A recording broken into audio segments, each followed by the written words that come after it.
Ela durou 10 anos, mais do que a Primeira e a Segunda Guerra Mundial somadas. Ela criou uma nova nação dentro do Brasil, com seu próprio presidente, sua própria Constituição e um exército de cavaleiros considerados os mais temíveis da América do Sul. Ela deu ao mundo lendas cujos nomes ecoam na história. Bento Gonçalves, um general relutante transformado em herói; Giuseppe Garibaldi, um revolucionário italiano lutando por uma pátria que não era sua; e Anita, sua esposa guerreira, que se tornou um dos maiores símbolos de coragem do Brasil. No final, eles perderam, mas a derrota deles se tornou a sua maior vitória. Esta não é a história de uma simples rebelião. Esta é a epopeia do nascimento de um povo. Esta é a nossa investigação sobre a guerra mais longa, mais romântica e, talvez, a mais contraditória da história do Brasil: a Revolução Farroupilha. Para entender a guerra mais longa do Brasil, você precisa esquecer a imagem de uma revolta de camponeses oprimidos lutando por liberdade. A Revolução Farroupilha, ou a Guerra dos Farrapos, foi, em sua essência, uma briga de gente rica. Foi a revolta da elite gaúcha contra o governo central, e tudo começou por causa de um produto não muito glamouroso, mas extremamente lucrativo: o charque. O charque, a carne seca salgada, era o principal produto de exportação da província de São Pedro do Rio Grande do Sul. Era o petróleo dos Pampas, o motor da economia local. No início da década de 1830, o Brasil vivia um período de instabilidade. Dom Pedro I havia abdicado, deixando seu filho de 5 anos, o futuro Dom Pedro II, no trono. O país era governado por uma regência, um governo provisório e fraco, sediado no Rio de Janeiro. Para aumentar a arrecadação, a regência impôs uma série de impostos que, na visão dos gaúchos, eram suicidas. O governo central taxava pesadamente o charque produzido no Sul, ao mesmo tempo em que permitia que o charque importado da Argentina e do Uruguai entrasse no Brasil com impostos mais baixos. Na prática, o governo estava tornando o produto estrangeiro mais barato que o nacional.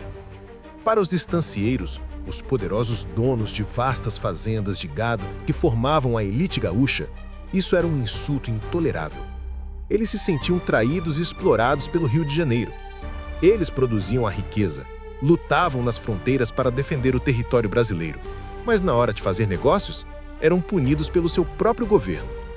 A panela de pressão começou a ferver. A gota d'água foi a nomeação de um novo presidente para a província que era hostil aos interesses dos estancieiros. Foi nesse cenário de ressentimento econômico e orgulho ferido que a Revolução começou em 20 de setembro de 1835. Liderados por figuras da elite local, como o general Bento Gonçalves da Silva, um homem respeitado e carismático, os rebeldes, conhecidos como farrapos, um termo inicialmente pejorativo que eles adotaram com orgulho, tomaram a capital da província, Porto Alegre, em um ataque rápido e quase sem derramamento de sangue. No início, a intenção deles não era a separação. Era um protesto armado, uma forma de pressionar o governo central a baixar os impostos e a dar mais autonomia à província. Era uma briga de família, não um divórcio. Eles acreditavam que, ao demonstrarem força, o Rio de Janeiro cederia e negociaria. Eles subestimaram a teimosia do Império, e o Império subestimou a determinação dos gaúchos. O governo centrão se recusou a negociar e enviou tropas para reprimir a revolta. O que começou como um protesto fiscal rapidamente escalou para uma guerra de verdade. Os farrapos foram expulsos de Porto Alegre, mas em vez de se renderem, eles fizeram o impensável. Uma revolta por razões econômicas é uma coisa, mas como um protesto sobre o preço da carne seca se transforma em uma guerra de secessão total, com a declaração de uma nação inteiramente nova? Para isso, seria preciso transformar a raiva em ideologia. Com a recusa do governo imperial em negociar e o envio de tropas para sufocar a rebelião, os líderes farroupilhas se viram em uma encruzilhada. Recuar significaria a humilhação e a prisão. A única opção era dobrar a aposta. E foi exatamente o que fizeram. Em 11 de setembro de 1836, quase um ano após o início da revolta, os rebeldes, agora entrincheirados no interior da província, tomaram a decisão que transformaria para sempre a natureza do conflito. Eles declararam a independência. Nascia a República Rio-Grandense. Não era mais um protesto, era uma revolução. Eles não eram mais rebeldes, eram os cidadãos de uma nova nação. A guerra pelo preço do charque havia se tornado uma guerra pela soberania. Essa transformação ideológica foi impulsionada por uma elite intelectual gaúcha que havia sido influenciada pelas ideias republicanas que varriam a Europa e as Américas. Eles não queriam mais ser súditos de um imperador menino a milhares de quilômetros de distância. Queriam ser cidadãos de uma república livre, inspirada nos ideais da Revolução Americana e Francesa. Eles elegeram Bento Gonçalves, que na época era prisioneiro do Império na Bahia, como seu primeiro presidente. Um ato simbólico de desafio. A guerra, agora uma batalha entre duas nações, se intensificou. Mas a jovem república precisava de mais do que apenas um exército de cavaleiros. Precisava de uma marinha para controlar as vias fluviais e de especialistas em táticas de guerrilha. E foi a busca por esse conhecimento que trouxe para a história da Revolução Farroupilha um de seus personagens mais inesperados e lendários, Giuseppe Garibaldi. Garibaldi não era um mercenário comum. Ele era um revolucionário profissional, um idealista italiano que lutava pela unificação da Itália e que havia sido condenado à morte em sua terra natal. Exilado na América do Sul, ele viu na causa farroupilha um eco de sua própria luta contra impérios e monarquias. Ele se ofereceu para lutar pela República Rio-Grandense, trazendo consigo sua experiência em guerra naval e táticas de guerrilha. Os gaúchos, um povo da terra, dos cavalos e dos pampas, agora tinham um almirante. E foi no calor da batalha que Garibaldi encontrou não apenas uma causa, mas o amor de sua vida. Em Laguna, na província de Santa Catarina, que os farrapos também invadiram e declararam como uma república independente, a República Juliana, ele avistou de seu navio uma jovem na praia. O nome dela era Ana Maria de Jesus Ribeiro. Ele foi à terra, se aproximou dela e, segundo a lenda, suas primeiras palavras foram: "Tu deves ser minha." Ela, que já era casada, abandonou tudo para seguir o revolucionário italiano. Ela se tornou Anita Garibaldi. Anita não foi apenas a esposa de um herói. Ela se tornou uma heroína por direito próprio, uma das figuras femininas mais extraordinárias da história do Brasil. Ela aprendeu a lutar, a atirar, a cavalgar. Lutou lado a lado com Garibaldi nas batalhas mais ferozes, transportando munição, tratando dos feridos e, em mais de uma ocasião, pegando em armas para defender a si mesma e a seus companheiros. A imagem de Anita, grávida, lutando a cavalo, se tornou o símbolo máximo da coragem e da determinação da Revolução.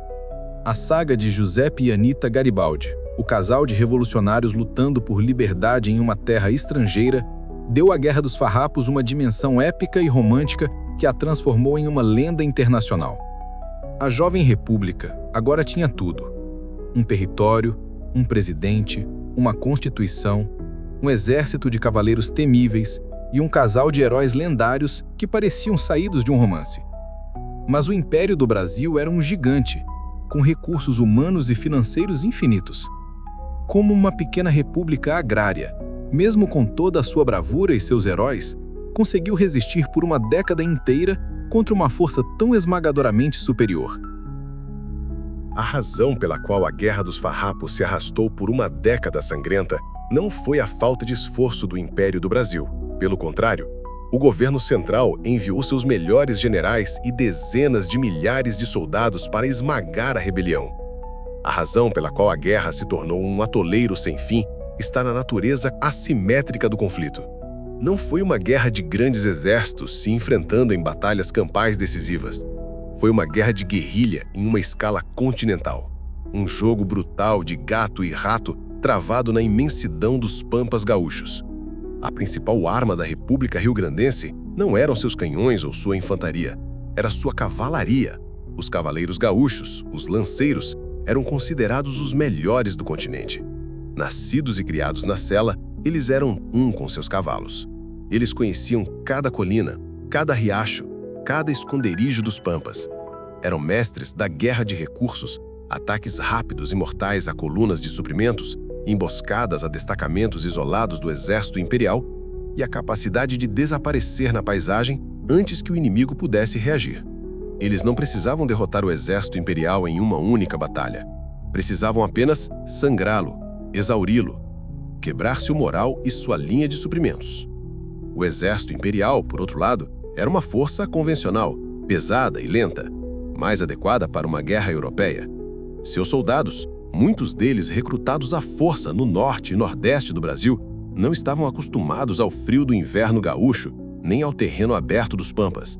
Eles eram superiores em número e em armamento, mas estavam constantemente na defensiva estratégica, tentando proteger cidades e linhas de comunicação contra um inimigo que podia atacar de qualquer lugar, qualquer momento. A guerra se transformou em um ciclo vicioso de brutalidade. Ambos os lados cometeram atrocidades. Um dos episódios mais infames foi o Massacre de Porongos, onde, segundo algumas versões, as tropas imperiais, com a conivência de um dos líderes farroupilhas, surpreenderam e massacraram os lanceiros negros, um corpo de cavalaria composto por escravos que lutavam pela República com a promessa de liberdade. Foi um ato de traição que manchou a história da guerra e revelou as profundas contradições raciais dentro do próprio movimento farroupilha, que, apesar de seus ideais republicanos, ainda era liderado por uma elite de estancieiros, donos de escravos. Com o passar dos anos, a guerra de desgaste começou a cobrar seu preço. A economia do Rio Grande do Sul, baseada na criação de gado, foi devastada. As fazendas foram abandonadas, o gado foi dispersado e a população civil sofria com a violência constante. Dentro do próprio movimento farroupilha, surgiram divisões profundas. Havia uma facção moderada, liderada por Bento Gonçalves, que estava disposta a negociar um acordo de paz honroso com o Império.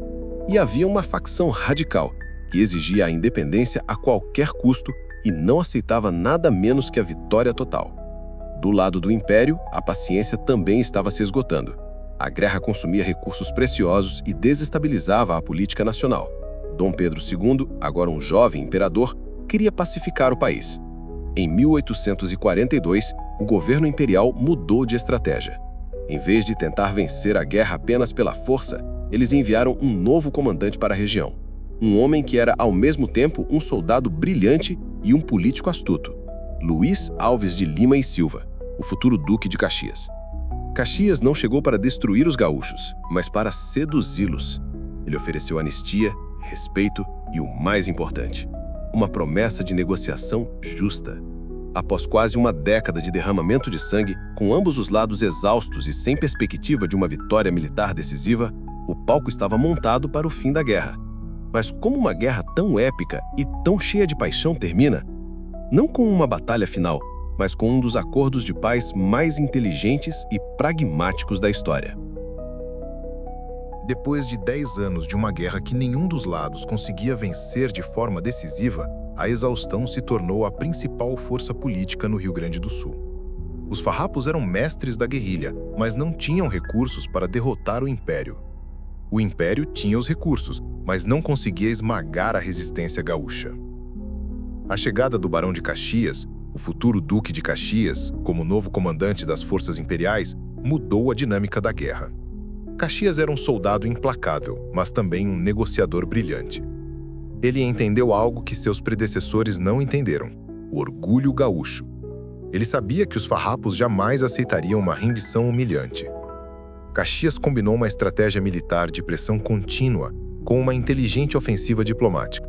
Ele ofereceu termos de paz que eram tão generosos que pareciam quase inacreditáveis. Em vez de tratar os rebeldes como traidores, ele os tratou como adversários honrados. Após meses de negociações cuidadosas, em 1º de março de 1845, a paz foi finalmente assinada. O documento ficou conhecido como Tratado de Ponche Verde. No papel, os farrapos perderam a guerra. A República Rio-Grandense foi dissolvida e o Rio Grande do Sul foi reintegrado ao Império do Brasil. Bento Gonçalves e os outros líderes aceitaram a autoridade do imperador. Mas, na prática, os termos da paz foram uma vitória espetacular para os vencidos. O tratado garantia, primeiro, anistia total e completa para todos os envolvidos na Revolução. Ninguém seria preso ou punido. Segundo, o governo imperial assumiria todas as dívidas da República Rio-Grandense. Terceiro, e mais espantoso de tudo, os oficiais do exército Farroupilha seriam incorporados ao exército imperial brasileiro com os mesmos postos e patentes que possuíam na República Rebelde. Um general farrapo se tornaria um general brasileiro.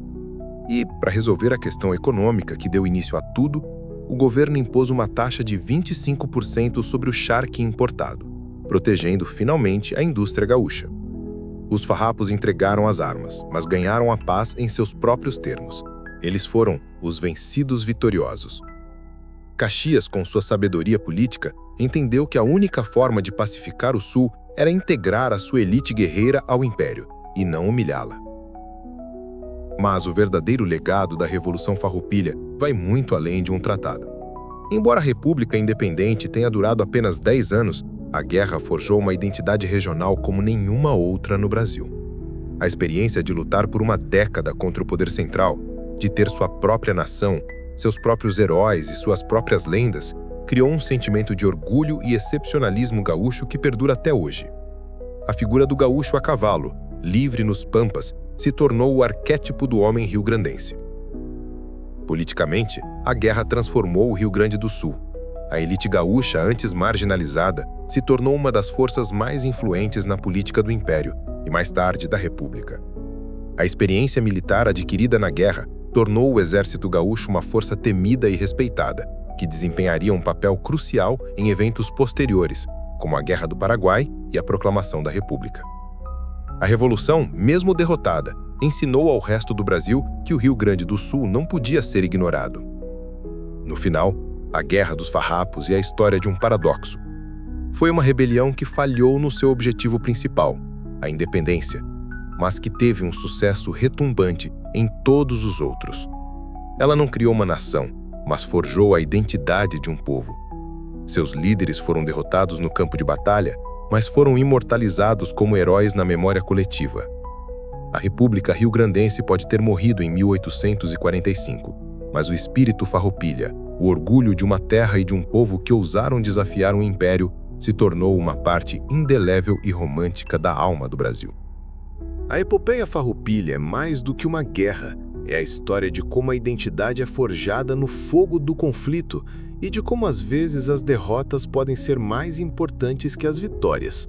É um lembrete de que o Brasil é um mosaico de culturas e orgulhos regionais, muitas vezes em tensão com o poder central.